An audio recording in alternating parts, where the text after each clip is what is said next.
किम कर्म किमकर्मेति कवयोप्यत्र मोहिता तत्ते कर्म प्रवक्ष्यामि यज्ञात्वा मोक्षसे शुभात्।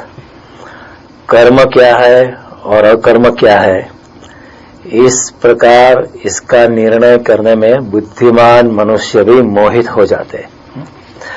इसलिए वह कर्म तत्व मैं तुझे भली भांति समझा कर कहूंगा, जिसे जानकर तू अशुभ से यानी के कर्म के बंधन से मुक्त हो जाएगा। ये श्लोक हमने देखा था अगली बार।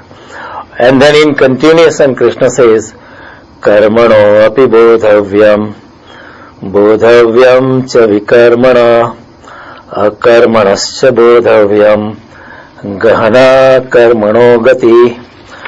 कर्म के स्वरूप को भी जानना चाहिए और कर्म को भी जानना चाहिए, विकर्म का स्वरूप भी जानना चाहिए, क्योंकि कर्म की गति बहुत गहन है। तो भगवान फिर तीसरे श्लोक में इसके बाद जो हम देखेंगे, कर्मणि अकर्मण्यः पश्येत कर्मणि च कर्मयः।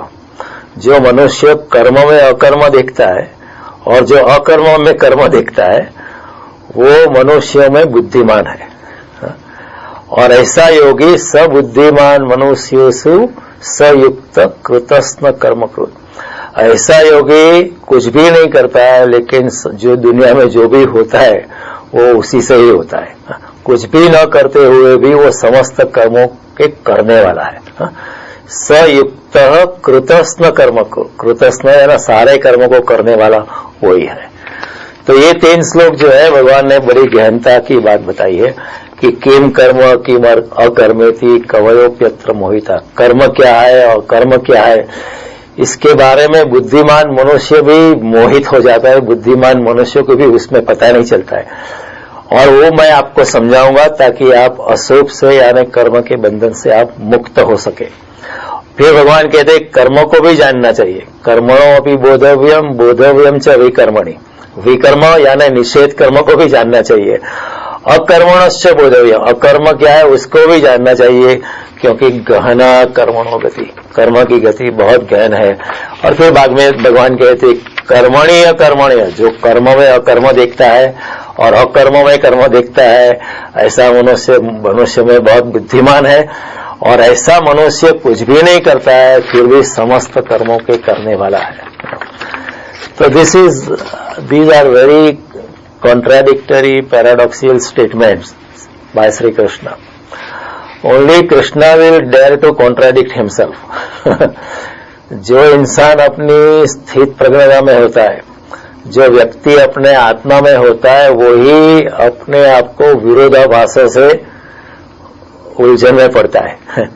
आमतौर पर we are always consistent because we want to save ourselves from criticism कि आपने कल ये बताया, अभी आप ये बता रहे हो, यू आर नॉट कंसिस्टेंट। लेकिन कृष्ण के हिसाब से consistency is good in the material world, but in the spiritual world consistency has no value, because existence is based on polarity. सारा अस्तित्व जो है पोलैरिटी पे खड़ा है।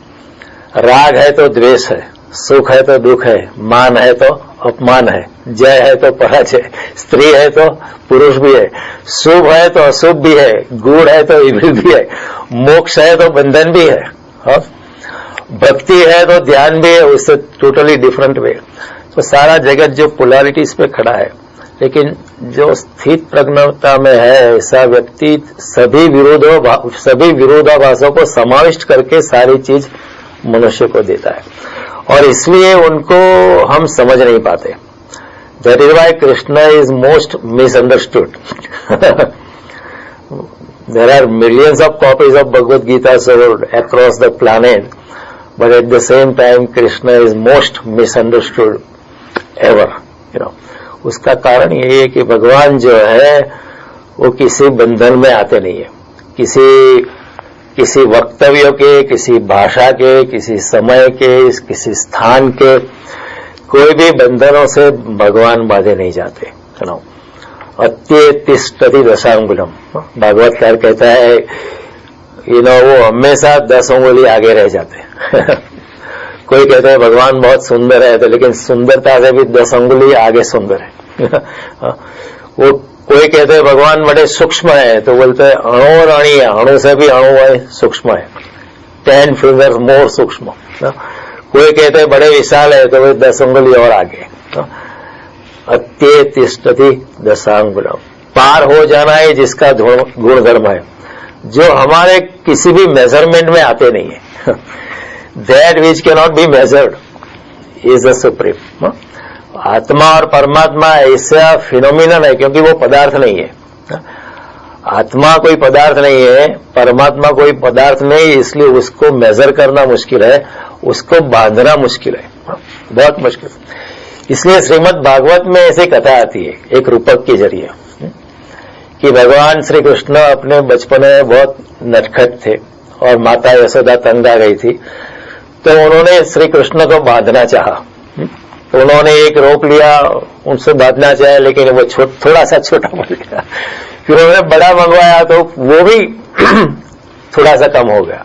फिर उससे भी बड़ा हो गया, जितने भी फिर सारे महल में जितने रोप थे वो सब मंगवाया, लेकिन थोड़े कम पड़ गए।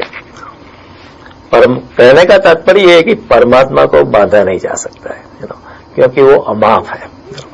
वही बात यहाँ कृष्ण बड़ी विरोधाभास की बात करते हैं कि कर्म को भी जानना चाहिए, अकर्म को भी जानना चाहिए, विकर्म को भी जानना चाहिए। इस प्रकार जान के आप यद ज्ञाता मोक्ष से अशुभात, अशुभ से आप मुक्त हो जाओगे। अशुभ क्या है कि अगर हमको कर्म का बंधन लगता है तो वो अशुभ होता है। कर्म का बंधन कब लगता है कि जब हम कर्म के पीछे, कर्म के फल में हम आकांक्षा जोड़ते हैं, तो फिर क्या होता है कि हमारी आत्मा, हमारी चेतना जो उच्च प्रकार की है, उसे खींचकर हम उसके कर्मों के बंधन में टांगते हैं, इसलिए वो पदार्थ जैसे हो जाती है। आत्मा तो शुद्ध है, चिदानंद रूप शिवो हम शव, मुझे कोई बंधन नहीं है, I am free, I am in total bliss, मैं सच्चिद आनंद स्वरूप हूं। लेकिन फिर भी मुझे कर्म का बंधन तभी लगता है कि जब मैं किसी फल की आकांक्षा से कर्म करता हूं, या ऐसा मैं मानता हूं कि करने वाला मैं हूं, इस अहंकार को अगर मैं पालता हूं, तो उसमें क्या होता है कि मेरी चेतना जो है अपनी इक्विलिब्रियम से, अपनी स्थित प्रज्ञता से, अपने साक्षी भाव से, अपने समत्व से वो चलित होकर पदार्थ के साथ जुड़ जाती है।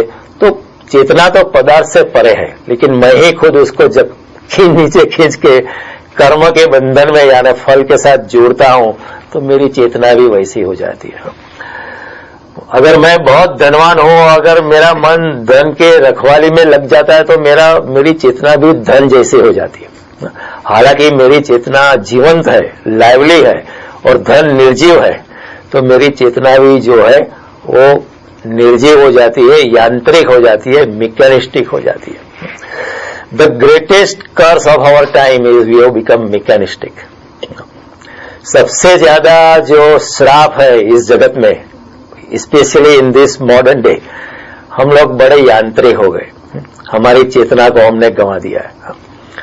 कोई मिलता है तो उसके साथ बात करने का भी हमें वक्त नहीं है। हम नजर चुरा के भाग जाते हैं, क्योंकि हम सोचेंगे अभी उसके साथ बात करेंगे, आधा घंटा जाएगा, हमारे पास कोई वक्त नहीं है। We don't have time, we are running. Why we are running? Because our aspirations are more than what our actual resources can accommodate. Then as a result we have to consistently and continuously run. तो फिर जिंदगी में यात्रिकता आ जाती है, हम यंत्रवत हो गए, हमारी चेतना को हम गवा देते हैं। हम अपने शर्ट को बचा रखते हैं, लेकिन हम अपनी आत्मा खो देते हैं। This is what's happening. जो अंदर जो है वो हायर क्वालिटी का है, उसको हम छोड़ देते हैं, और ये जो शर्ट या धन या मेरी डिग्री, my job, my beautiful wife और nice looking husband, my family, car, उसको हम पकड़ के रखते हैं, लेकिन हम अपनी चेतना की शुद्धता को गवा देते हैं। उसी फिनोमिनन को कबीर जी कहते हैं, हीरा जन्म अमोल था, कौड़ी बदले जाए। तुम्हारा जन्म तो हीरे का था, लेकिन तुमने कौड़ी में बेच दिया। You exchange it for just minuscule subordinate things of life. You were born and destined to be of a higher order. The human format of life is a platform for jumping beyond. मनुष्य जीवन इसलिए दिया है कि हमको अज्ञात में हम छलांग लगा पाए और परमात्मा के साथ हम जुड़ जाए. ये मनुष्य जीवन का ये आधार है. लेकिन हम इतने बिखर जाते हैं, हम बहुत चित्तवान हो जाते हैं. We become polypsychic. चित्त की एकाग्रता नहीं रहती. Everything we have to do quickly. सुबह हम अगर भगवान की पूजा करते हैं तो पूजा करते वक्त भी हमारे मगज में दिमाग में चलता है आज क्या क्या काम करना है. To do list. आरती वक्त करते वक्त भी हमारा ध्यान भगवान में नहीं होता है कि लेकिन आज क्या क्या काम करना है. आज डॉटर ने काम बोला है, वाइफ ने कहा जॉब पे तो बात ही मत पूछो, इतने काम है. वहां त्वमेव केवलम कर्तासि त्वमेव केवलम वर्तासि. श्लोक का उच्चारण भी आंतरिकता से होता है. देखो, जब बाइसिकल आ जाती है आपको तो आपको एक्चुअली चलानी नहीं पड़ती है, ऑटोमेटिक हो जाती है क्योंकि वो यंत्रवत आप बाइक चलाते. कार सीखते हो तो आपको बड़ी ध्यान रखना पड़ता है. लेकिन जब एक बार सीख गए तो यांत्रिकता से चलती है, गाड़ी चलती रहती है. आप कॉफी पीते रहते हो, न्यूज सुनते रहते हो, अपना अच्छा म्यूजिक सुनते रहते हो, किसी को इशारा भी करते रहते हो. कार चलती, इट बिकम्स ऑटोनोमस. तो वो यांत्रिकता हमें पकड़ लेती है. तो हमारा जो ओरिजिनल स्वरूप होता है संसार में, हमारा स्वरूप ओरिजिनल है, हम आनंद स्वरूप है, उसको हम गंवा देते हैं. क्यों? क्योंकि फिर कर्म के बाद कर्म के फल में हमारी आशा होती है. आशा हमेशा भविष्य में होती है, कर्म का फल हमेशा भविष्य में होता है. तो हम वर्तमान को चूक जाते हैं. वर्तमान का आनंद ले नहीं पाते. भगवान के मंदिर में आते हैं तो भगवान के मंदिर के साथ मूर्ति के सामने हम आंख बंद करते, एकात्मकता रख के हमारे मन में जो आनंद प्रकट होता है उसको हम चूक जाते हैं. क्योंकि हम सोचते अभी जल्दी जल्दी करो, क्योंकि मंदिर के बाद यहाँ जाना, यहाँ जाना, यहाँ जाना, ये करना है, वो करना है, जल्दी भागम भागी चढ़ती है.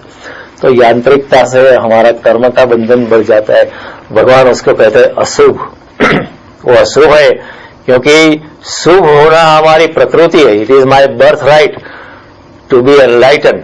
It is my birth right to be align with the supreme, क्योंकि मैं उनका ही हिस्सा हूं. कृष्ण कहते ममैव अंशो जीवलोके. इस संसार में जो भी जीव है मेरे ही अंश है. यानी उनके और मेरे में कोई भेद नहीं है. वैसे अगर मैं एक बिंदु हूं तो वो सागर है, इतना फर्क है. लेकिन qualitatively is water and I am also water. Qualitatively अगर एक बूंद पानी लो या पूरा सागर लो, उसमें कोई फर्क नहीं है. Qualitatively it is also water, that is also water. मैं भी आत्मस्वरूप परमात्मा स्वरूप हूं. मैं भी दिव्यता से भरा हुआ हूं. जो संत लोग है, फर्क उतना ही है कि उनको अपनी दिव्यता का पता है, हमको अपनी दिव्यता का पता नहीं है. जब रमण महर्षि को लोगों ने भगवान कहा तो he did not take any objection. लोग पूछते हैं कि आपको लोग भगवान कहते हैं, भगवान रमण महर्षि ऐसा कहते हैं, आप ऑब्जेक्शन क्यों? ये तो व्यक्ति पूजा हो जाती है. लेकिन ऐसे लोग कहेंगे कि भगवत स्वरूप. ऐसा सवाल ओशो को भी पूछा लोगों ने कि आपने अपना नाम भगवान श्री रजनीश क्यों रखा? He gave an answer that somebody said, why have you called yourself Bhagwan? He said, because I am and because you are and because everything else around, you can deny it but the fact will not change. सभी यहाँ भगवत स्वरूप है. और जब मैं अपने आप को भगवान कहता हूं तो मैं अपने आप को भगवान नहीं कहता हूं. मैं आपको अपना जो पोटेंशियलिटी है वो पाने के लिए इंस्पायर कर रहा हूं. I am trying to uplift you because you can also be the same what I am. फर्क इतना है, आप भी भगवत स्वरूप है, मैं भी हूं. मुझे पता है मेरे भगवत स्वरूप का, आपको पता नहीं, क्योंकि आप संसार की यांत्रिकता में आप भागे जा रहे हो, आप सोए हुए हो, इसलिए आपको पता नहीं है. मुझे सिर्फ पता है, इतना फर्क है. बाकी भगवत स्वरूप तो आप ही है. बुद्ध ने कहा भगवान जैसी कोई भी चीज नहीं है, लेकिन हमने क्या कहा? भगवान Buddha. H.G. Wells said, I have never seen a person who is so much godless and yet so much godlike like भगवान बुद्ध. भगवान से रहित फिर भी भगवान जैसा अगर कोई भी मनुष्य है तो भगवान बुद्ध थे. तो लोग समझ नहीं पाए। बुद्ध को किसी ने पूछा कि भगवान है, तो बुद्ध चुप रह गए। बुद्ध इसलिए चुप रह गए कि भगवान है ये question itself is misleading, because everything is भगवत स्वरूप। जैसे आप यहां बैठे, जैसे रमन भाई इधर बैठे, तो कोई पूछे मुझे कि रमन भाई है, अगर मैं कहूं वो है तो it becomes duplication. Is already here, everybody can see him. तो भगवान बुद्ध का कहना था भगवान तो है ही, फिर ये सवाल ही क्यों पूछते हो? इफ आई से ही इज, तो फिर इट बिकम्स ए डुप्लीकेशन। तो जब उन्होंने कहा कि भगवान, उन्होंने कुछ कहा नहीं, तो वहां जो तत्कालीन समकालीन जो ब्राह्मण थे वो लोग समझ गए, वो कहते हैं कि भगवान नहीं है। Buddha is not a believer, but ऐसा नहीं था। बुद्ध जैसा बिलीवर खोजने से नहीं मिलेगा। बुद्ध जैसा भगवत स्वरूप अस्तित्व हजारों साल के बाद पृथ्वी पर पैदा होता है। महावीर जैसा भगवत स्वरूप हजारों साल के बाद पृथ्वी पर होता है। कबीर जैसा, नानक जैसा, मीरा जैसा, नरसिंह जैसा भगवत स्वरूप लोग हजारों साल के बाद पृथ्वी पर अवतरित होते हैं। तो भगवान कहते हैं अपने स्वरूप को मत गवाओ। उद्धरेद आत्मानम न आत्मानम अवसादयेत। 6ठे अध्याय में हुआ कि मनुष्य जन्म प्राप्त करके आपको अपने आत्मा का उद्धार करना चाहिए। न आत्मानम अवसादयेत, don't throw it in the gutter.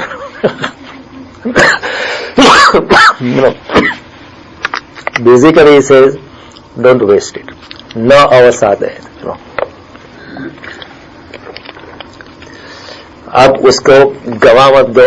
मनुष्य जन्म बहुत दुर्लभ है, उसको गवा मत जाओ। वही बात शंकराचार्य कहता है, 3 चीज बहुत दुर्लभ है। एक तो मनुष्य जन्म, कई योनियों में हमारी गति होती है, बाद में मनुष्य जन्म क्लाइमेक्स होती है। उसके बाद है मुमुक्षा। मनुष्य जन्म तो हो जाए लेकिन भगवान के प्रति मुमुक्षा नहीं होती। जिज्ञासा होती है कई लोगों को भी कि गीता में कितने श्लोक है, कोई 700 श्लोक है, बस खत्म हो गई बात, हम जानते हैं। वो एक जिज्ञासा है, वो कोई मुमुक्षा नहीं है। श्रीमद् भागवत में कितने श्लोक है, किसने लिखा है, व्यासदेव ने लिखा है। गीता किसने कही, या कृष्ण ने कही, ये सब जानना जिज्ञासु है। लेकिन मुमुक्षा कैसी है कि आपको हृदय में आग लगी है, कि आप इतने पागल हो गए, दीवाने हो गए। भक्त दीवाना हो जाता है। It's a mad love affair. भक्त और भगवान का it's a mad love affair. गुरु और शिष्य का it's a mad love affair. मतलब कई बार कोई प्रेमिका पागल हो जाती है, इतनी पागल क्यों हो जाती है? इसी तरह शिष्य जो है, भक्त जो है, भगवान के प्रति इतना पागल हो जाता है, शिष्य भी गुरु के प्रति इतना, क्योंकि ये जो संबंध है वो आत्मा से आत्मा का संबंध है। 4 प्रकार के अट्रैक्शन होते हैं। एक तो पदार्थ को पदार्थ से अट्रैक्शन होता है। The bigger objects in the space attract the smaller objects. Therefore the earth is going around the sun, the moon is going around the earth. फिर होता है मन का अट्रैक्शन, कि आपका कोई मित्र है, you like him, you like your friend, you like this, वो मन का अट्रैक्शन है। दूसरा है शरीर का अट्रैक्शन, स्त्री को पुरुष से आकर्षण है, पुरुष को स्त्री का। लेकिन चौथा जो है वो आत्मा से आत्मा का आकर्षण है, वो गुरु और शिष्य का संबंध है, वो भक्त और भगवान का। और ये जो संबंध है इसी जन्म में खत्म नहीं होते। There is a difference. मन के संबंध यहां खत्म हो जाते, शरीर के संबंध जो होते यहां पर ही खत्म हो जाते, और other relationships they and right here. लेकिन आत्मा और परमात्मा का जो संबंध होता है, भक्त और भगवान का संबंध है, गुरु और शिष्य का संबंध जो है, वो जन्मों जन्म आता है। अगले जन्म में भी आप अपने गुरु को ये न के न प्रकार में आप पालोगे। आप नहीं पाओगे तो गुरु आपको ढूंढ निकालेगा। And most of the time it is other way round. गुरु आपको ढूंढता है। क्यों? क्योंकि हमको तो गुरु को परखने की दृष्टि ही नहीं होती है। We are not able to find out who is the right person. तो guru goes an extra mile and finds you and then pulls you in a very different way. He doesn't pull you, आपका हाथ पकड़ के नहीं खींचता है। जिसकी मौजूदगी में आपको बहुत अच्छा लगना लगे, जिसकी मौजूदगी में जो शब्द आपने किसी और से सुने, वही शब्द जब उनके मुख से निकलते तो बहुत अच्छे लगते, प्यारे लगते। उनकी सानिध्य में बैठना आपको बहुत अच्छा लगता है। तब आपको समझना कि आप किसी व्यक्ति के पास, किसी चेतना के पास आप पहुंच गए हो। संतोषी नर सदा सुखी सब जानते हैं, बहुत साल से पढ़ा भी हमने, जानते ही है।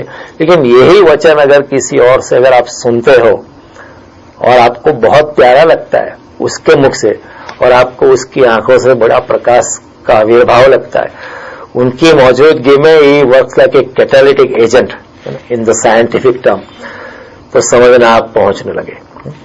कबीर को किसी ने पूछा था कि गुरु के क्या लक्षण है, तो कबीर ने कहा वेरी डिफिकल्ट टू फाइंड, लेकिन दया, गरीबी, बंदगी, समता, शील, निदान, ये ते लक्षण संत के कहत कबीर सुजान। जिसमें दया है, करुणा है।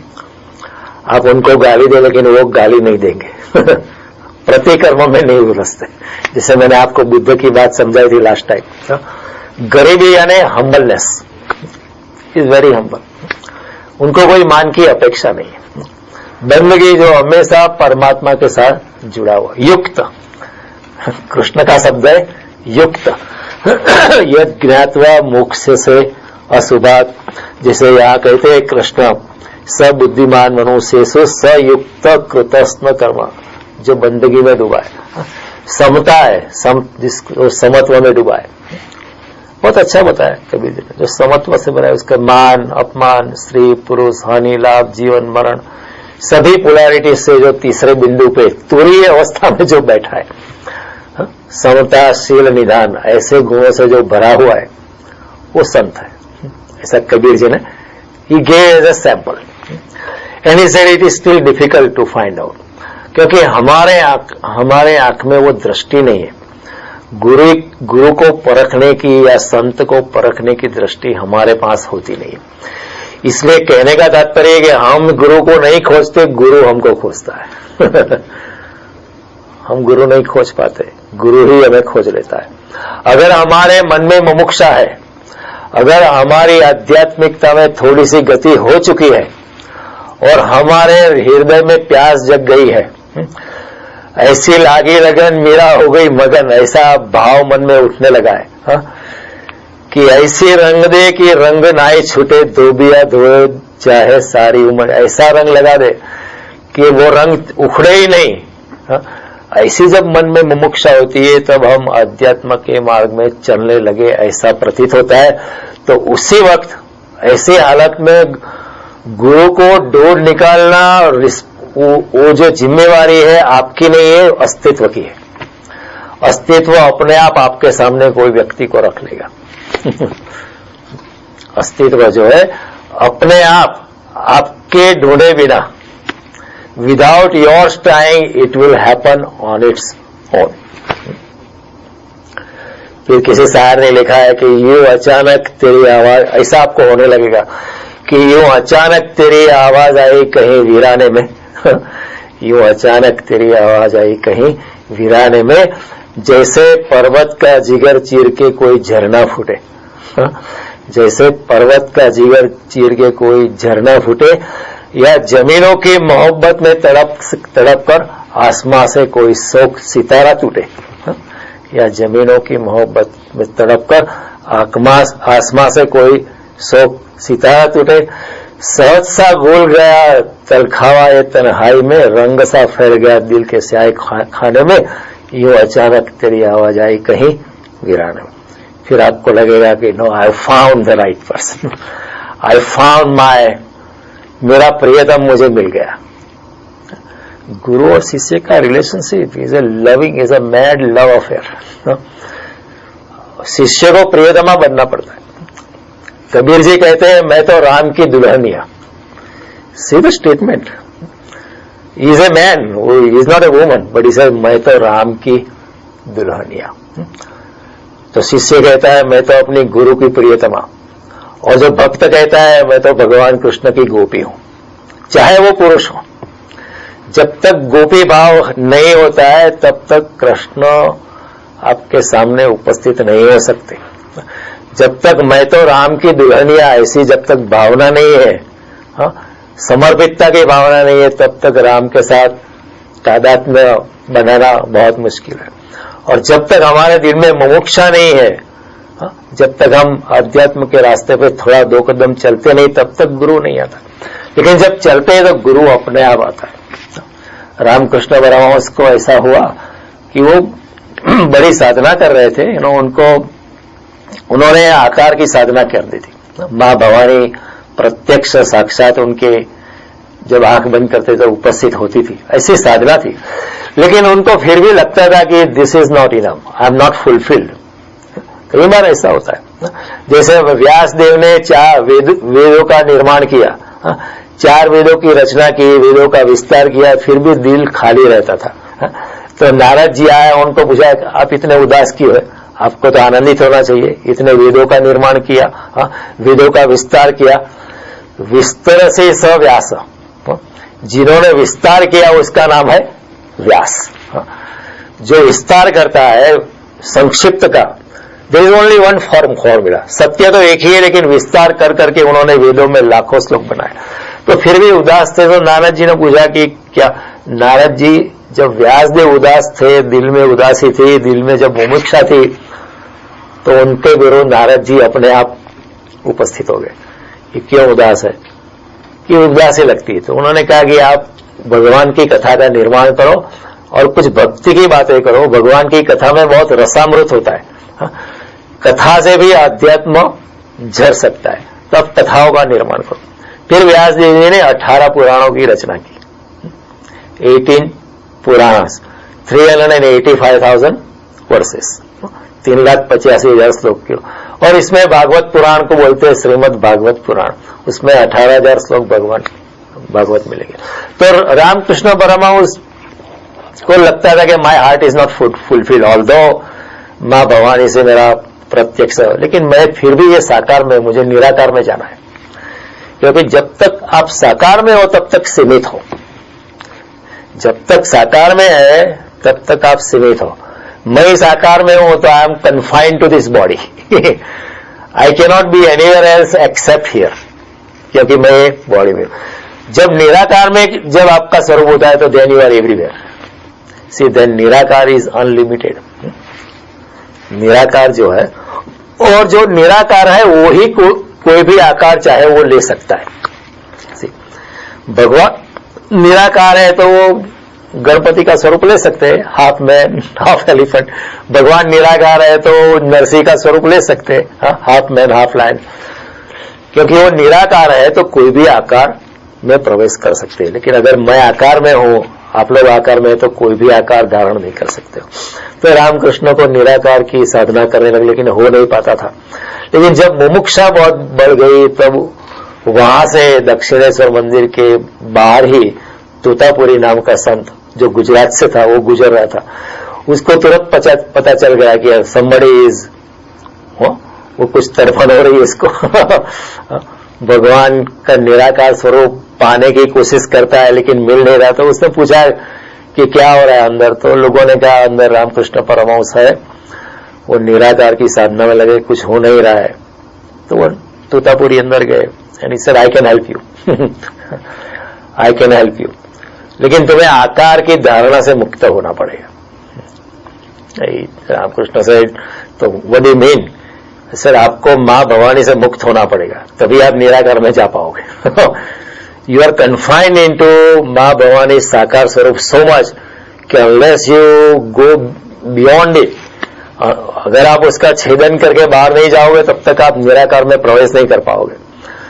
तो रामकृष्ण तो रोने लगे कि मैं अब मेरी माता को कैसे छोड़ सकता हूं।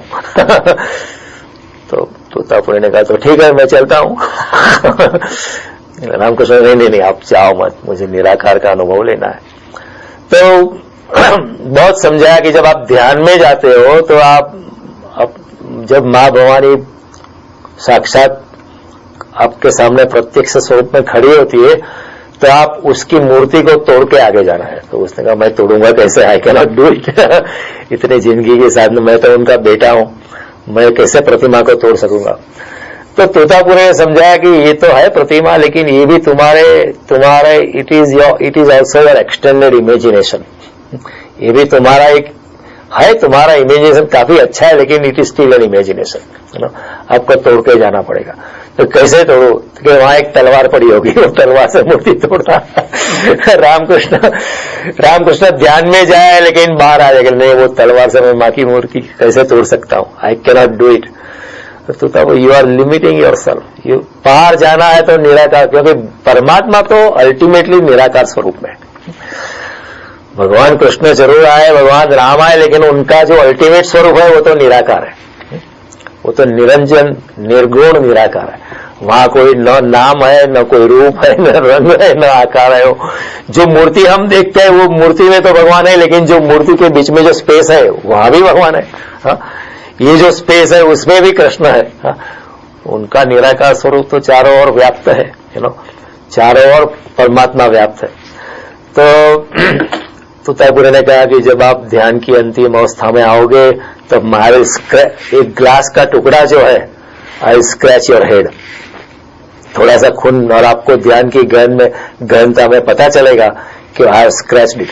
That is a moment of climax and that moment you break the, आप मूर्ति को तोड़ना, प्रेम से तोड़ना।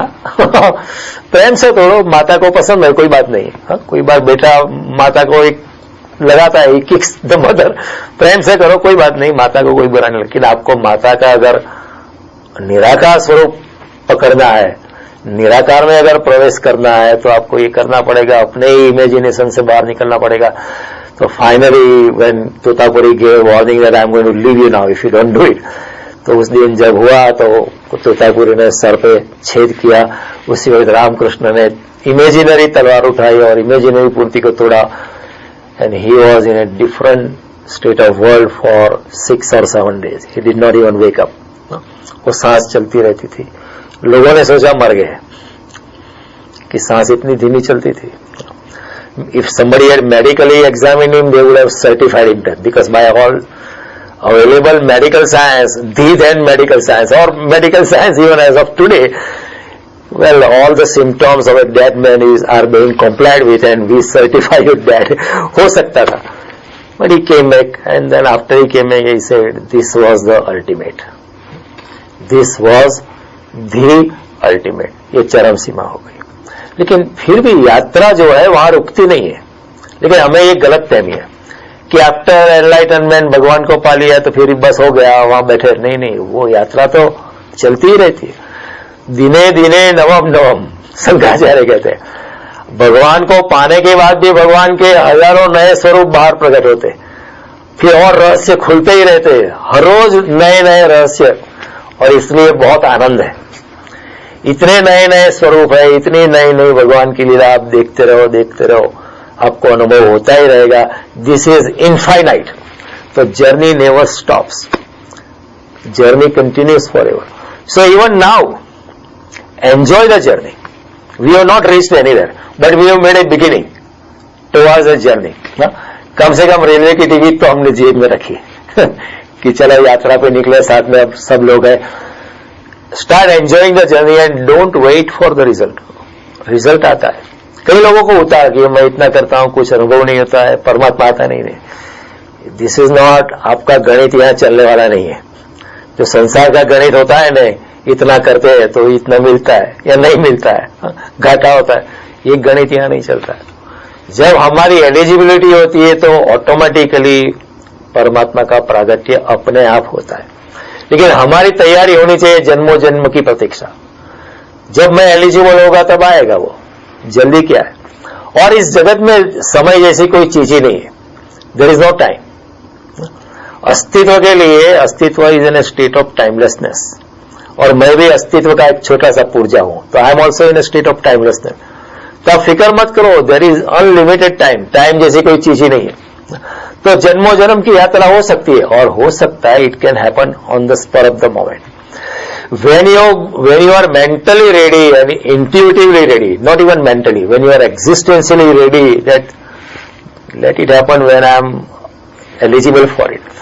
Let it happen when I am ready for it, then it can happen any time. कभी भी द्वार खुल सकते, जो जिन लोगों को भी आत्मज्ञान हुआ, it has happened all of a sudden enlightenment. लेकिन सुनने मात्र से भी हो सकता है, it can happen like that.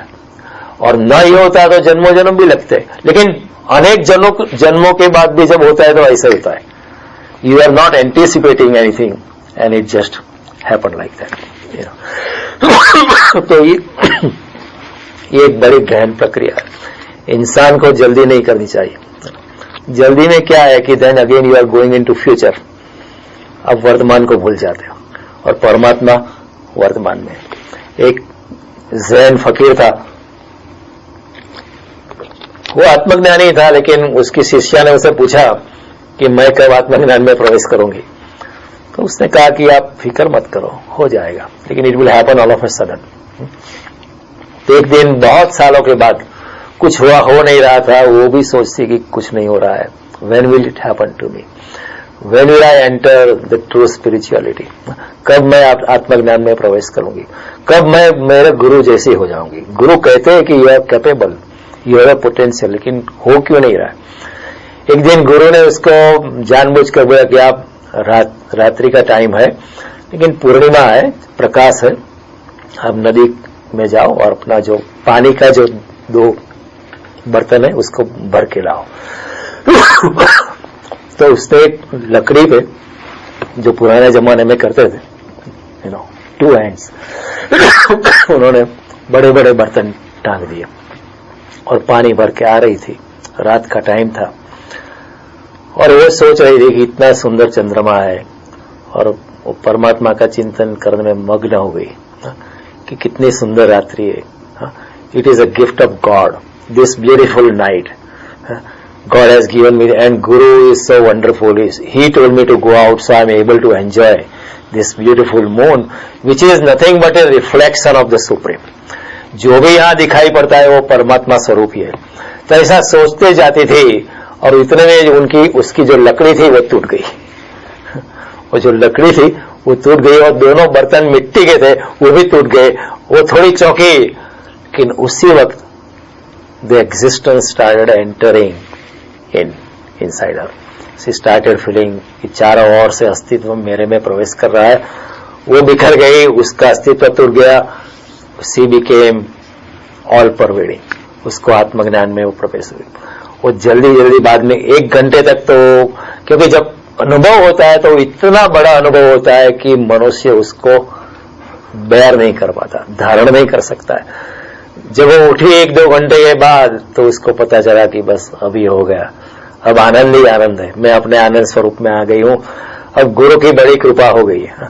तो गुरु को बताने जल्दी जल्दी गई, वो बताने गई थी, उसके पहले गुरु ने कहा मुझे मालूम है हो गया है, बताने की जरूरत नहीं। An enlightened master will immediately know that you have entered that stage, and he will be so happy, he will be so happy. अगर मेरे पास $1 मिलियन है, आपके पास अगर $1 मिलियन आ जाए तो मैं इतना खुश नहीं होता हूं कि ये भी मिलियनर हो गया। But here it is in abundance.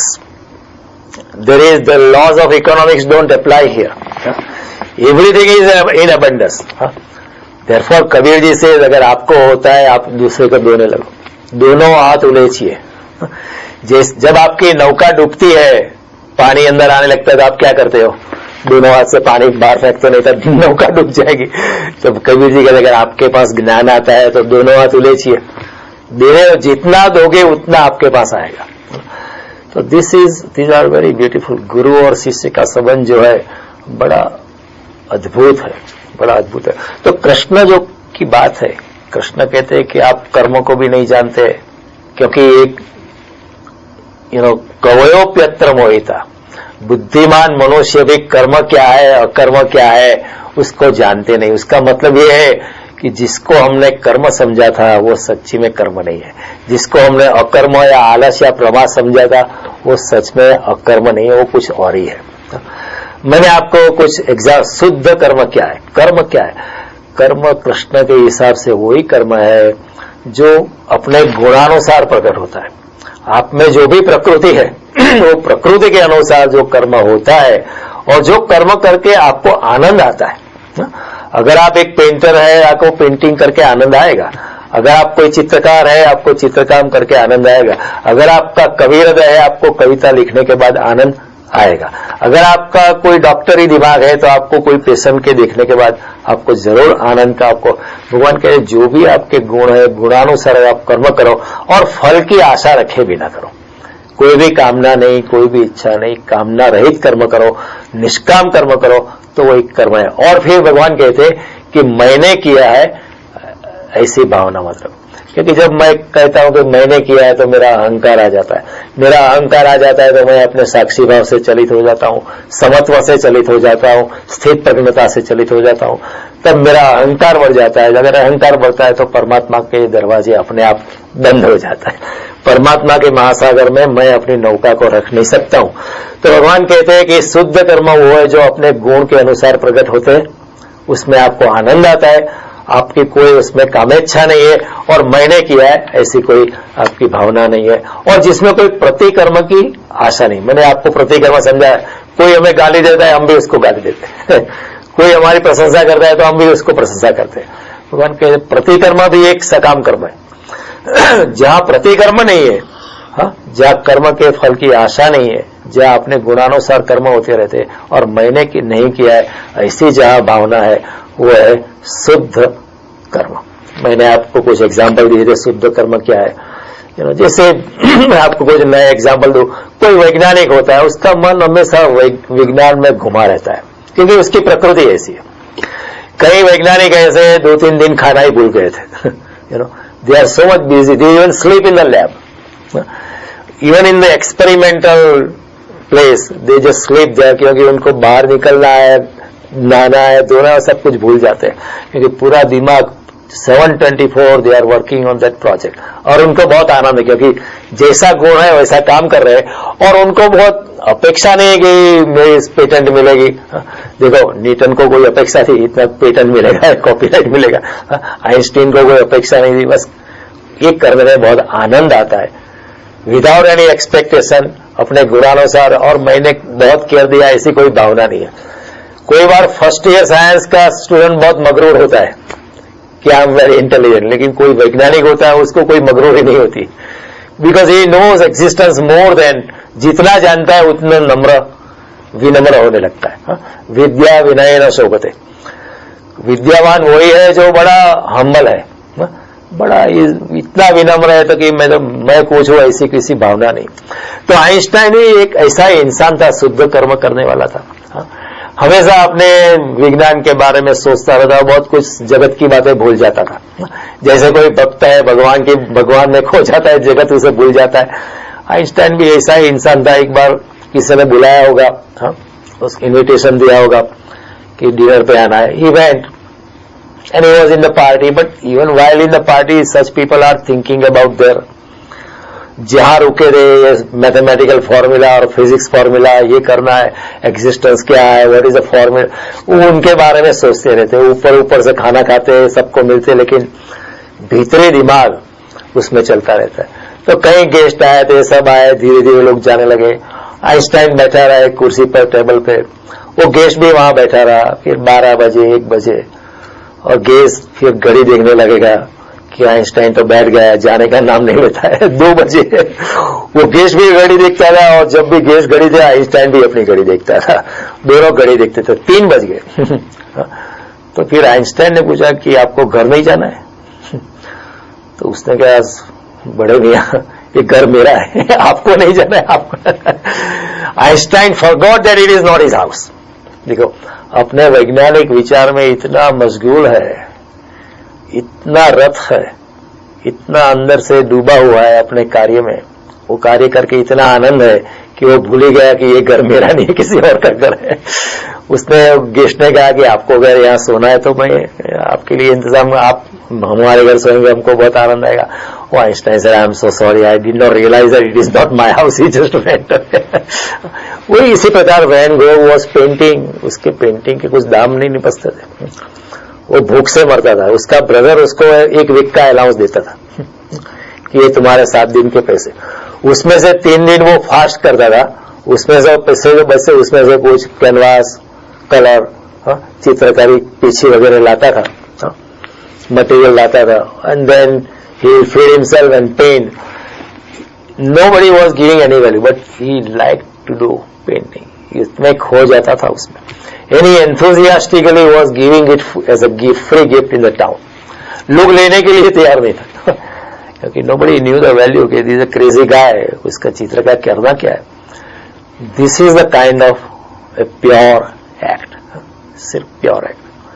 They are not concerned about कौन क्या कहेगा. प्रभुपाद को उनके गुरु ने बोला कि you are an educated young man, you know about Bhagavad Gita, you know about Srimad Bhagavad, you have to spread this Krishna consciousness, you have to give the benefit of this Krishna consciousness to the Western world. Jao. He did not even ask a counter question.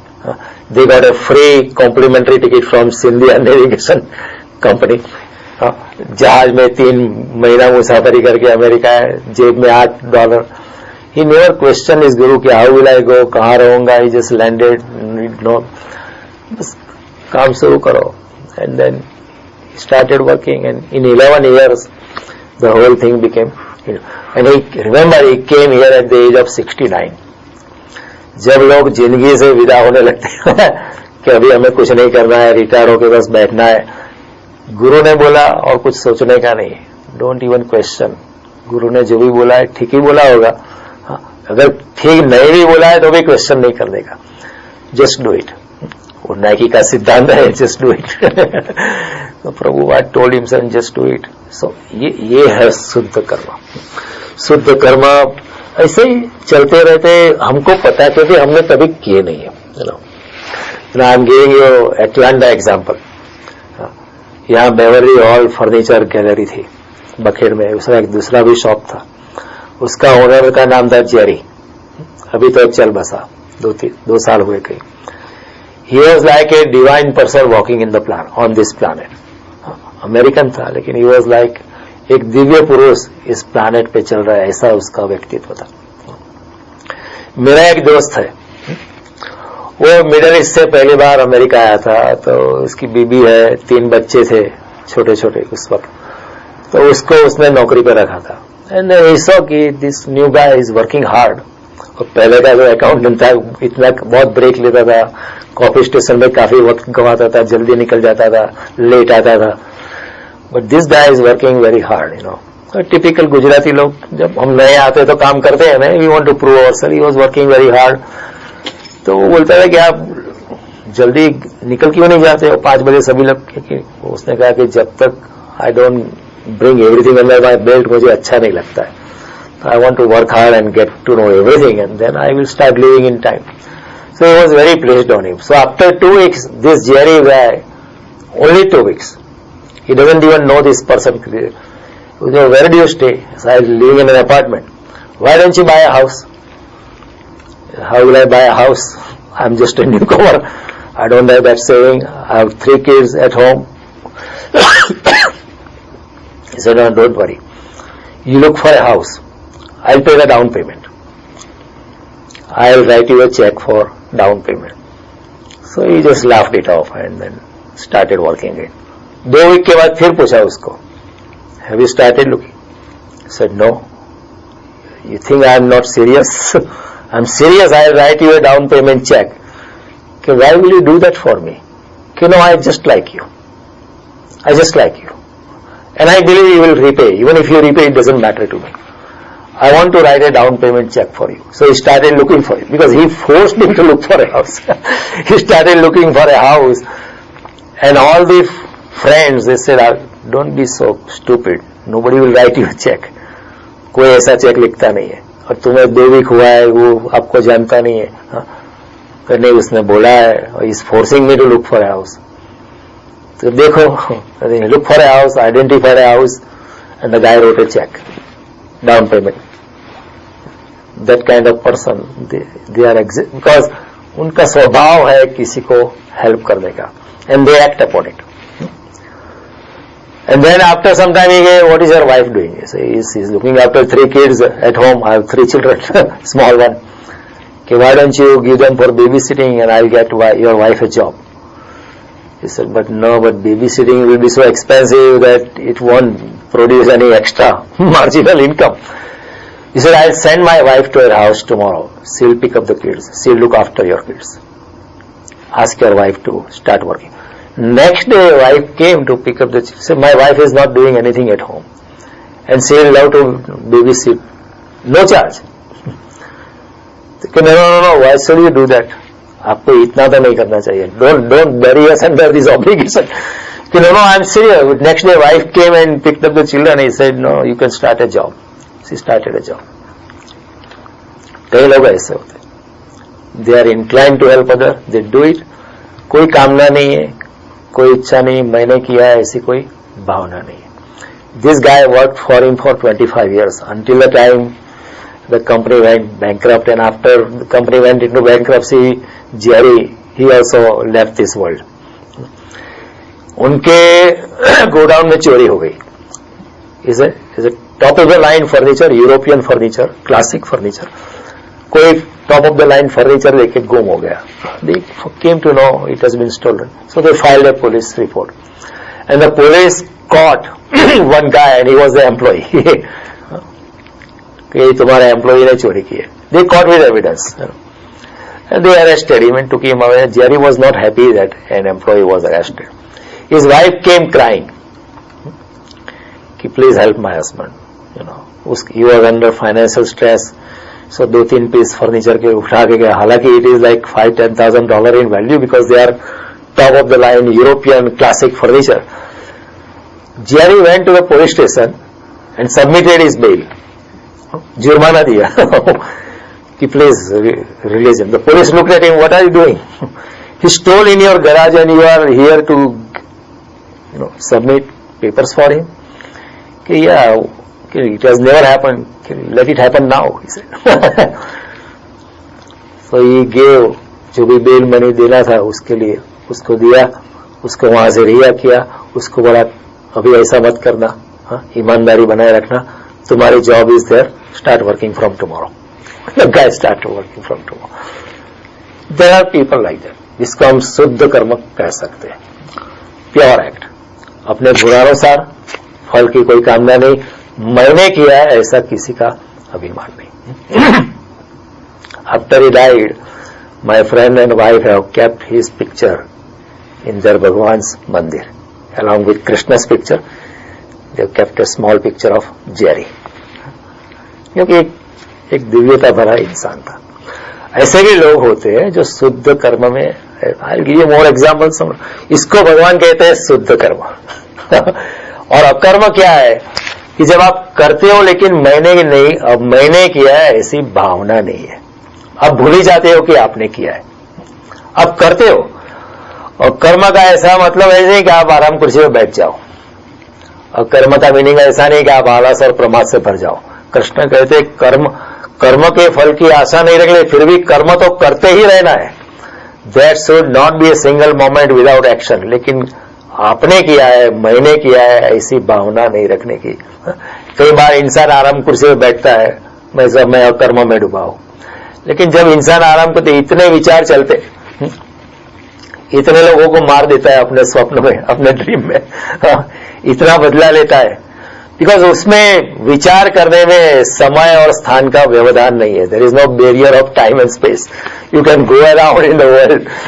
India में भी किसी के साथ दुश्मनी, उसको भी अपने विचार में मार के वापिस आ जाते हो.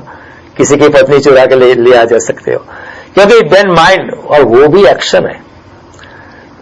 आध्यात्मिक जगत में मैं अगर सोचता हूं कि आपको एक चाटा मारो, लेकिन एक्चुअली मारता नहीं, तो भौतिक जगत में अभी मैंने कोई चाटा नहीं मारा, लेकिन अध्यात्म मैंने सोचा कि मारो, तो आपका कर्म हो गया, क्योंकि आपने सोचा, वो भाव से है. इसलिए भगवान कहते हैं मन मना भाव. मन में देखो आध्यात्मिक जगत में सभी कुछ भाव से. जिस दिन मुझे विचार आया कि आपको मैं परेशान करूं, मैं हिंसा में मैं प्रविष्ट हो गया, मेरी अहिंसा का भग्न हो गया. अहिंसा नहीं बची. हालांकि I have not actually done anything to you. ऊपर से मैं आपको प्रशंसा करता रहा हूं, आप बड़े अच्छे, लेकिन आध्यात्मिक ढंग से वो हिंसा हो चुकी है. तो ये हो जाता है जब इंसान बैठे रहता है। इसलिए स्वप्न में भी लोग जब उठते हैं, स्वप्न में बहुत काम हो रहा था, ये कर दिया, वो कर दिया, ये कर दिया, कभी कर दिया, क्योंकि देयर इज नो बैरियर। कई लोग स्वप्न से जागृत होकर वो कहते हैं कि निंद्रा से उठते कहते बहुत थका हुआ मालूम पड़ता है, इसलिए मालूम होता है कि स्वप्न में बहुत काम कर दिए। So much is being done. The real sleep is one which is dreamless sleep. रात को हम 8 घंटा सोते हैं, लेकिन dreamless sleep may be 1 or 2 hour होती है। और जिस रात को कोई स्वप्न नहीं आता है, you are waking up so fresh, क्योंकि कामना दौड़ती नहीं है। द सबकॉन्शियस माइंड, जो सिगमंड फ्रॉइड के हिसाब से 9 गुना है, it is 9 times the conscious mind. और subconscious mind works more actively when we are asleep, क्योंकि हमारा कंट्रोल नहीं रहता है उसी वक्त। तो जिस रात को हम निस्वप्नता से सोते हैं, उस रात बड़े मजे की नींद आती है। A yogic sleep is without any dreams, without any expectation, क्योंकि जब कामना ही नहीं है, जब कर्मयोगी की कोई कामना ही नहीं है, तो उसके स्वप्न भी निस्वप्न, उसकी जो निद्रा होती है वो भी निस्वप्न हो जाती है, स्वप्न रहित हो जाती है। वो स्वप्न में भी जागरूक है।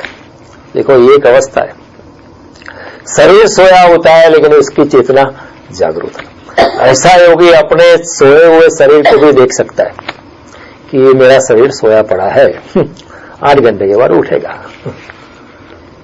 This is doable, we can also do it. ये एक योगिक प्रक्रिया है, कुछ प्रयोग से ये सिद्ध हो सकता है। आप देख सकते हो फिर कि मेरा शरीर सोया पड़ा है लेकिन मैं जागरूक हूं। ये बात कृष्ण कहते हैं गीता में, या निशा सर्वभूतानाम तस्याम जागृति संयमी यस्याम जागृति भूतानि सा निशा पश्यतो। जिस संसार के स्वप्न में जब सोए पड़े हैं तब योगी जागता है। लोग सोए होते हैं तब योगी जागता है, और जब लोग समझते कि हम जागे हुए हैं तब योगी उसको निद्रा समझता है। तो हमारा जागरण योगी के लिए निद्रा है, क्योंकि हमारा जागरण कुछ नहीं, भागना है। हम जागृत अवस्था में है लेकिन हमारा क्या है, भागते रहते। तो योगी भागना एक तरह की निद्रा है, एक तरह की भागते रहना काम वासना के पीछे, ये करना है, वो करना है, ये पाना है, वो एक प्रकार की निद्रा है। तो हमारा जागना वैसे निद्रा है। इसलिए शंकराचार्य ने कहा ब्रह्म सत्य जगन मिथ्या। जगत वैसे मिथ्या नहीं, ये कुर्सी है ये मिथ्या नहीं, लेकिन मिथ्या उसी दृष्टि से है कि जब कोई योगी जागने से भी जाग जाता है। देखो, 3 अवस्था होती है। जब हम सोते हैं तो निद्रा अवस्था है, तो हमारी शारीरिक मूर्छा के कारण हम सोए पड़े, तो निद्रा अवस्था में स्वप्न आते हैं। लेकिन जब स्वप्न आते हैं तो हमें रियल लगते हैं। जब हम स्वप्न देखते हैं तो कभी हम क्वेश्चन नहीं करते, कभी हमने स्वप्न को क्वेश्चन कर दे। In the dream we are never able to question कि ये कैसे हो सकता है कि ये घोड़ा आ रहा था अचानक सुंदर स्त्री हो गई। We never question. अगर कोई हमारा खून करने के लिए है स्वप्न में तो हमें पसीना हो जाता है। तो within the dreams are very real, पसीना भी हो जाता है। Within the dreams are sounding very real. अगर ऐसा है कि मैंने $2 लाख की लोन ली है सपने में, तो मैं बहुत परेशान हूं, कैसे चुकते करूंगा। जब मैं जाग जाता हूं तो मैं क्या कहता हूं, वो तो ड्रीम था, I am relieved of that dream. लेकिन ये भी एक सपना है, ये जो जागृत अवस्था है ये भी एक सपना है।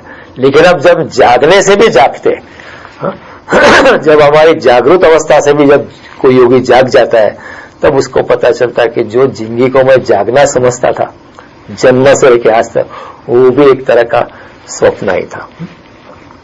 जब आप 5 साल के थे, 6 साल के थे, 10 साल, जो भी हुआ आज सपना ही लगता है ना कि वो हुआ, लेकिन it looks like a dream, इसी तरह योगी जब ये जागृत अवस्था से भी दूसरी तीसरी जागृत अवस्था में प्रवेश करता है, तो उसको ये जो जागृत अवस्था है वो भी स्वप्न लगती है।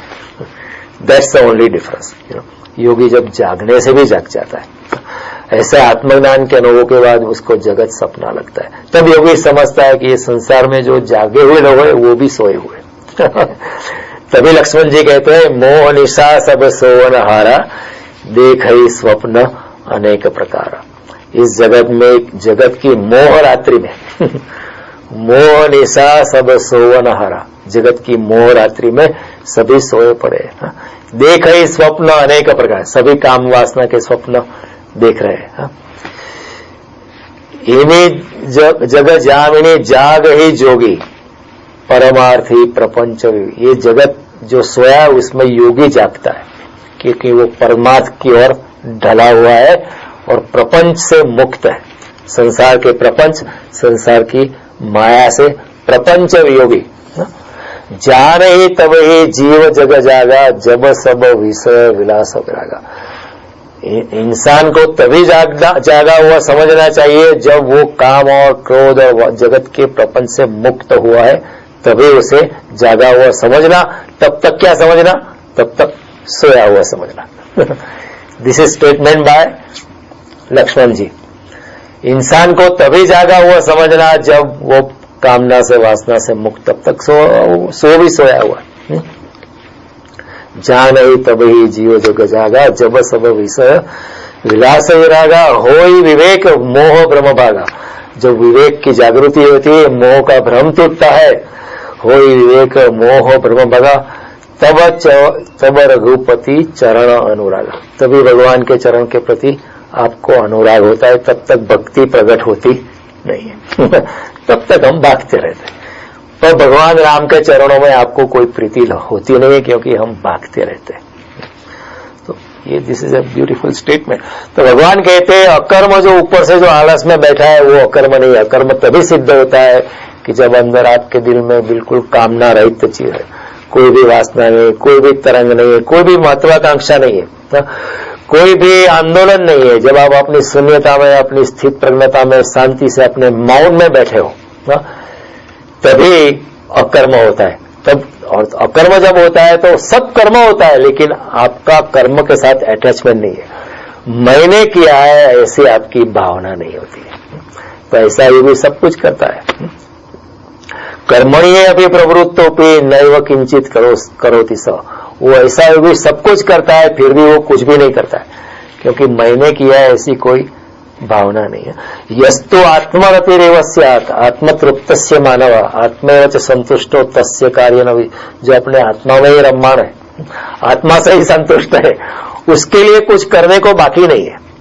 नैव तस्य कृते नार्थ, उसके करने का भी कोई मीनिंग नहीं, न करने का भी कोई ऐसा वो नहीं कहता मैं नहीं करूंगा, वो करता रहता है। न करने का आग्रह है, न करने का आग्रह है। भगवान कहता है अगर आप पड़ा है तो कर लो। भगवान इसे अर्जुन को यही कहते हैं, ये युद्ध तुम्हारे पे आ पड़ा है तो फिर करो। Don't run away from it, तुम्हारा फर्ज निभाओ। और ऐसा मत सोचना कि तू मारने वाला है, तू बचाने वाला है। And that which is cannot be destroyed and that which is not will always die. जो है आत्मा हमेशा है, परमात्मा हमेशा है, वो दैट नोबडी कैन डिस्ट्रॉय। तो फिक्र क्यों करता है? और जो शरीर जो है वो अभी भी नहीं है, वो आज नहीं तो कल जाने वाला है। That which is not will be gone tomorrow, so why do you worry about it? तो तू मारने वाला है ये अहंकार का छोड़, तू बचाने वाला है ये अहंकार को छोड़। और तू फिक्र करता है इतने लोग मर जाए, कोई मरने वाला नहीं है, सब लोग अमर है। आत्मा तो अमर ही है। That which is cannot be destroyed. ना सतो विद्यते भावो, ना भावो विद्यते सतो। जो सत है वो तो सत ही रहेगा, असत है वो असत ही रहेगा। सत आत्मा है, परमात्मा है, वो सत ही रहेगा, हमेशा रहेगा। असत शरीर, पदार्थ, धन, वैभव, लक्ष्मी, मान, अपमान, वो असत है, वो आज है कल नहीं है, वो तो चले ही जाएंगे। तो फिक्र क्यों करता है? लड़। तो ये कृष्ण की बात है कि अकर्म में नहीं डूबना है, कर्म तो करते रहना है, लेकिन मैंने किया है इस भावना से मुक्त रहना है। तो भगवान कहते हैं ज्यादातर लोग कर्म क्या है नहीं जानते और कर्म क्या है वो भी नहीं जानते। कवयोप्यत्र मोहिता, बुद्धिमान मनुष्य भी मोहित हो जाता है। शुद्ध कर्म बहुत कम लोग जाते हैं। एक और एग्जांपल मैं दूं, फिर आप आज का वक्तव्य हम खत्म करें। एक नाथ उनकी जिंदगी में कहानी आती है, वो स्नान करने जाते थे नदी, फिर अपना पूजा पाठ वगैरह करते थे। He was an esoteric sentry person from early childhood. 12 साल की उम्र में उनके जनार्दन पंत की गुरु की कृपा से he was enlightened master at the age, and he was a living Bhagavat. His guru told him, you are a living Bhagavat. ऐसा नहीं कोई किताब में भागवत है. You are Shrimad Bhagavat yourself. Just go around India and distribute. तुम्हारे ज्ञान को सबको दो. And he started going around, Bhagavat कथा करने लगे. तो जब एक यवन था उनके ऊपर थूकने लगा, so he will quietly go back. प्रतिक्रमण नहीं किया. वो यवन उसके ऊपर थूका तो he did not, कि गाली देने नहीं लगे कि क्या समझता है अपने आप को, ये लड़ने नहीं लगे, किसी अपने दोस्त को नहीं बुला के ये थूकता है मेरे ऊपर, मारो साले को, कुछ नहीं. बाद फिर से नदी में गए, फिर से वापस आए, वो फिर से थूका. ऐसा को 30-40 बार हुआ. फिर उसको भी शर्म आने लगी कि मैं भी कैसा हूं. वो उसके चरणों में ही गिर गया. उसने कहा कि आप फिक्र मत करना, बोला मुझे क्षमा करे. तो एकनाथ ने कहा क्षमा करने का मैं अभिमान नहीं रखता हूं क्योंकि क्षमा करने में भी अभिमान आ जाता है ना. मैंने क्षमा आपको की है, इसका अभिमान बड़ा जोर से आता है. तो एकनाथ के क्षमा करने का अभिमान में नहीं रखता. न मैं प्रतिकर्म में उलझता हूं, मैं अपने समत्व में हूं. तेरा भी कल्याण हो, सबका कल्याण हो, मैं जाता हूं. तो एकनाथ को कभी गुस्सा नहीं. तो गांव के कई लोग जो दुर्जन लोग थे बड़े परेशान थे. कई लोग होते ना गांव चौड़े चौटे पे बैठते, हमेशा निंदा करते, कुथली करते. तो वो एकनाथ को देखते आते जाते उसकी बहुत निंदा करते कि एकनाथ को कभी गुस्सा नहीं आता है. और जितना गुस्सा नहीं आता है तो उतना गुस्सा और इन लोगों को आता है. कोई आपको परेशान करे और आप उसको कोई प्रति रिएक्शन न दो, रिस्पॉन्ड न दो, तो उसको और गुस्सा आता है. तो एक ब्राह्मण एक बार आया दूसरे गांव से. He was entering the town. तो इन मवाली लोगों ने उसको पूछा कि क्यों आए इस गांव में. तो उसने कहा कि मेरे बेटों की, मेरी बेटे की, मेरा बेटा है उसकी जनेऊ करनी है, उसके कुछ कर्म करने हैं, तो मुझे कुछ 200-300 रुपया चाहिए. इसलिए इस गांव में अगर किसी को कुछ विधि विधान करना है, सत्यनारायण की पूजा करनी है, किसी को जनेऊ देना है, तो उस प्रसंग को मैं क्रियाकांड कर सकता हूं. ऐसा करके मैं थोड़ा पैसा धन का उपार्जन करूंगा और वो उपार्जन किए हुए धन को लेके, मैं अर्जित किए हुए धन को लेके मैं अपने गांव जाऊं और मेरे बेटे की ये मैं करूंगा, संस्कार विधि करूंगा. तो उसने कहा, मोवाली लोगों ने, कि आपको कुछ करना नहीं है, आपको पैसा हम दे देंगे. आप एक ही काम करो, उस एकनाथ को परेशान करो और उसके मुंह से गाली निकलवाओ. Let him utter bad word. इतना उसको तंग करो कि he will utter a bad word, फिर that time will give you money, क्योंकि वो कभी गुस्सा नहीं होता है. तो ब्राह्मण से that is easy, I can do it. So he said okay, money will be given to you. So he went. तो एकनाथ अपने पूजा कक्ष में बैठे थे, भगवान की पूजा कर रहे थे. उस जमाने में वो ब्राह्मण जानबूझकर अपने जूते पहन के उनके देवालय में चला गया जहां एकनाथ बैठे थे. एकनाथ ने देखा ये जूते पहन के आया. उस जमाने में it was like a big crime. आज अगर कोई मंदिर में जूते पहन के आ जाता है तो we are not kind of hanging him, हम शांति से कोई जूता निकाल के आओ. उस जमाने में लोग आपको मारेंगे, इतनी अकल नहीं है तुमको, मंदिर में जूते के साथ प्रवेश करते हो. तो एकनाथ ने देखा कि जूता पहन के आया. तो एकनाथ ने ऐसा कहा कि तेरी भक्ति भगवान के प्रति इतनी सघन है कि जूता उतारना भी तो भूल गया. तू तो मेरे से भी ज्यादा आगे की कोटि वाला भक्त है. तू भगवान को इतना प्यार करता है कि खुद जूता उतारने का भी भूल गया. आजा बैठ जा अंदर. तो वो शर्मिंदा होकर जूता उतार के बाहर गया, बैठ गया. फिर उसने कहा कि अगर अंदर ही आ गया तो ठीक है, पूजा के बाद उसमें आप हमारे साथ रहना, आपके यू आर आवर गेस्ट. तो उसको भी आश्चर्य हुआ कि I am an unknown person and he is treating me like a guest. मुझे अतिथि का आदर दे रहा है. दूसरे दिन जब एकनाथ की पत्नी उनको खाना परोस रही थी, गिरजाबाई उनका नाम था. She was like another Eknath, she was also a saintly woman, you know.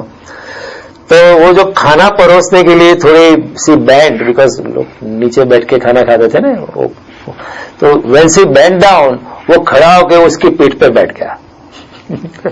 He just got up and jumped on to her back. ना दिस इज इतना असभ्यता से भरा है, किसी की पत्नी पे आप बैठ जाओ. एकनाथ पे बैठ जाओ तो आगे समझ में आता है कि चलो उसको तंग करते, किसी की पत्नी पे बैठ जाना, और वो भी जो आपको परोस रही थी तब बैठ जाती. तो एकनाथ और गिरजाबाई दोनों इतने उच्च प्रकार के लोग थे. तो एकनाथ ने कहा कि देखो तेरा बेटा तेरी कमर पर बैठ गया है, वो गिर ना जाए उसका ख्याल रखना. तो गिरजा भाई ने कहा कि हाँ वो तो मेरा बेटा है, वो कैसे उसे मैं गिराऊंगी, उसको जितना लंबा बैठना है वो बैठ सकता है। ऐसा सोचकर, ऐसा सुनकर वो ब्राह्मण तो एकदम नीचे उतर गया और उसने बहुत माफी चाहिए। उसने कहा कि बात ये थी कि मुझे पैसे चाहिए थे जनोई के लिए मेरे बेटे की, और गांव के लोगों ने कहा कि आपको कुछ परेशान करो, आपके मुंह से गाली निकलवाओ तो मुझे वो लोग पैसा दे देंगे। तो एक नाथ ने कहा कोई बात नहीं, आप फिक्र मत करो, मैं तो गुस्सा नहीं होता, मेरी बीवी भी गुस्से में नहीं आती, और गाली तो निकलने का असंभव है, हो नहीं पाएगा, हम प्रतिकर्म में उलझते नहीं है, हम अपने समत्व में है, और तो भी अच्छा है। इतनी प्रामाणिकता से सब कुछ बयान कर दिया। तो ऐसा करना है कि तेरे बेटे का ये संस्कार काम करना है तो उसका 300 रुपया मैं देता हूं। He gave 250 rupees or 300 rupees in those days. You're talking of some 100-200 years ago. 300 रुपया इज लाइक 30-40,000, 300,000 रुपीज, 3 लाख रुपया जैसी बात है इस जमाने की। तो एक lakh gave it, although he was not a rich man, कोई बात फिक्र है, पैसा तो आ जाएगा, मेरा ठाकुर जी है, भेज देगा कोई नहीं हिसाब से, तो ये 200-300 रुपया लेके जा, अपने बेटे की जनोई ठीक तरह से करना, मुझे भी बहुत आनंद है। ऐसा जब सुना तो वो खुद रोने लगा और एक नाथ को अपना गुरु बना लिया। तो ऐसे लोग होते हैं, वो हमेशा शुद्ध कर्मों में प्रवृत्त होते हैं, फल की कोई आशंका। अंदर से आत्मज्ञानी लोग कोई समत्व में है, प्रतिकर्म में नहीं है, अंदर से जो स्वभाव है परोपकारा सतम विभूत है, परोपकार करने के लिए उनका जन्म होता है। तरोवर सरोवर संत जन, और चौथा वर्ष में परमार्थ के कारण चारों दरिया दे, कबीर से। तरोवर यानी वृक्ष, सरोवर यानी पानी, मास ऑफ बॉडी, और संत लोग, और जब बारिश बरसती है वो परमार्थ के लिए उन्होंने देह धारण किया है, ऐसा कबीर जी। तो जो उनका स्वभाव होता है वो कभी छूटता नहीं है, अपने स्वभावानुसार कामना के रहित और मैंने किया है ऐसी भावना के रहित वो लोग कर्म करते रहे। तो कृष्ण के हिसाब से ऐसे कर्म कैसे होते? शुद्ध कर्म। ये है कर्म। हमारा जो कर्म होता है वो सकामता है या उसमें प्रतिकर्म है, तो ये शुद्ध कर्म है। कर्म मैंने आपसे फिर से समझाया, हमने बहुत कुछ और भी बातें की, गुरु शिष्य की बातें की। अगली बार जब मिलेंगे तो ये कर्म क्या है, विकर्म क्या है, निषेध कर्म क्या है, हाँ? मैं आपको इसके बारे में सोचना, आपके घर में कॉकरोच निकलता है, आप क्या करें, क्या करना चाहिए, उसको मारना चाहिए कि नहीं मारना चाहिए? It's a very difficult question to answer. शास्त्र में उसका जवाब नहीं मिलेगा। घर में अगर मंदिर में यहाँ कॉकरोच निकले तो आप क्या करें? उसको पकड़ना के बाहर फेंकने का, उसको मारने का? What will you do? It's a very dicey question. तो निषेध कर्म बहुत मुश्किल, वेरी डिफिकल्ट टू डिसाइड। कोई बिल्ली है, अगर कोई बिल्ली यहाँ किसी चूहे को पकड़ के जाती है तो आप चूहे को बचाना चाहिए या नहीं बचाना चाहिए? बचाओ तो अभी कोई बिल्ली का फूड था। After such a long time cat ran after and found and caught it, इतनी मेहनत की और फिर आप उसको निकाल दे, ये तो बुरी बात है। फिर कोई कहे आप चूहे की जान जा रही, कैसे इंसान हो, आपको दिल में कुछ होता नहीं, चूहे को बचाना चाहिए। निषेध कर्म is very difficult to decide. Very difficult to decide. आप अपने मोटर चला रहे हो, कोई इंसान आता है, you know he comes with some woman and you know it is not his wife, she is not his wife, then you will think उसको रूम देनी चाहिए नहीं चाहिए? अगर रूम देते हो आप व्यभिचार में सहायता करते हो, रूम नहीं देते हो तो आप उसकी प्राइवेसी को अटैक करते हो। What is your concern? वो आ सकता है, is a little guy, you is none of your business, कोई ऐसा भी कह सकता है। आप कन्वीनियंस स्टोर चला रहे हैं, आपको डेली सेक्शन में मीट बेचना चाहिए नहीं बेचना चाहिए? ठाकुर जी की छवि हाथ लगा के रखी है। कोई शराब लेने आता है, आपको बियर बेचना चाहिए नहीं चाहिए? अल्कोहल बेचना चाहिए क्या नहीं? या जुए का वो मशीन रखना चाहिए क्या नहीं चाहिए रखना चाहिए? Very difficult to answer this निषेध कर्म। अब सोचना, there is no one answer. तो निषेध कर्म बहुत मुश्किल है, क्योंकि शास्त्रों में उसका जवाब नहीं होता है, क्योंकि शास्त्रों के सभी सवाल जो है प्री डिसाइड है, और सवाल और जवाब दोनों प्रेरित, लेकिन जिंदगी बड़ी जटिल है। जिंदगी में जो रियल क्वेश्चंस का उसके जवाब शास्त्रों में नहीं होता है, तब उसका जवाब जो है अंतरात्मा से आते हैं, अपनी प्रज्ञा चक्षु से आते हैं। तो निषेध कर्म के बारे में हम बात करेंगे अगली बार। आप भी सोचना, think about it. Very dicey, very difficult to come to a real conclusion. I try to explain from the context of Bhagavad Gita, और कृष्ण का जवाब बड़ा अच्छा है।